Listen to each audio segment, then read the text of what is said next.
Board બનતું હોય છે અને છેલ્લા 20 વર્ષથી એમ માનો કે છેલ્લી 2 ટર્મથી ગુજરાતની અંદર સૌથી વધુ મતે હું જીતું છું. સૌરાષ્ટ્ર કચ્છની અંદર મને ખૂબ સારો સપોર્ટ મળે છે અને એના હિસાબે આખા ગુજરાતમાં સૌથી વધુ મત મને મળે છે.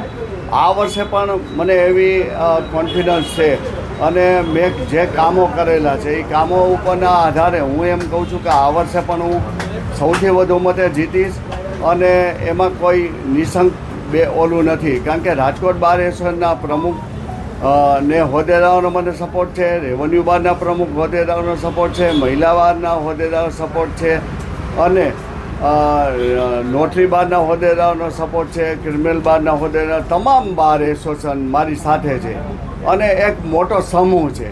રાજકોટની અંદર 4400 મતો છે અને એવી જ રીતે ગુજરાતના 87,000 મતદારો કાલે મતદાન કરશે અને કુલ જે મોટા સિટી છે ત્યાં જે ન્યાય મંદિર છે એમાં મતદાન થશે અને નાના નાના મતદારો છે જ્યાં 50થી 60 70 હોય ત્યાં 2 વચ્ચે એક એવી રીતે બધા થશે. એટલે કુલ મને લાગે છે કે 230-35 મતદાન કેન્દ્રો હશે અને બધા મતદાન કેન્દ્રો ઉપર મતદાન થશે.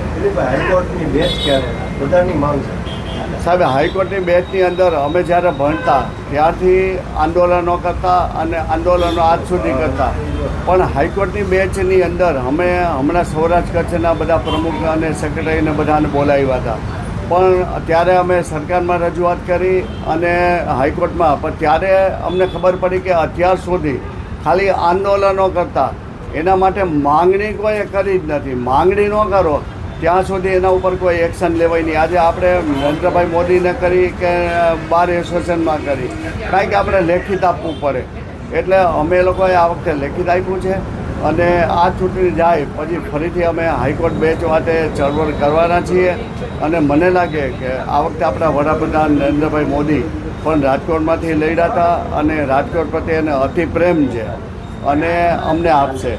અને અમે હાઈકોર્ટની બેચ શું કામે જોઈએ તો કે ભાઈ અમે આંકડાકીય પણ માહિતી આપી છે કે આટલા સૌરાષ્ટ્રના કેસો છે, આટલા સૌરાષ્ટ્ર બહારના કેસો, અને જ્યાં જ્યાં બેચ આપી છે મહારાષ્ટ્રમાં તો મહારાષ્ટ્રના આટલા કેસો છે અને આજે સૌરાષ્ટ્રની આટલા કેસો છે ગુજરાતમાં, તો ગુજરાત અને સૌરાષ્ટ્રના કેસોની દ્રષ્ટિ પણ અમે એમાં લખી અને ઉલ્લેખ કર્યો છે.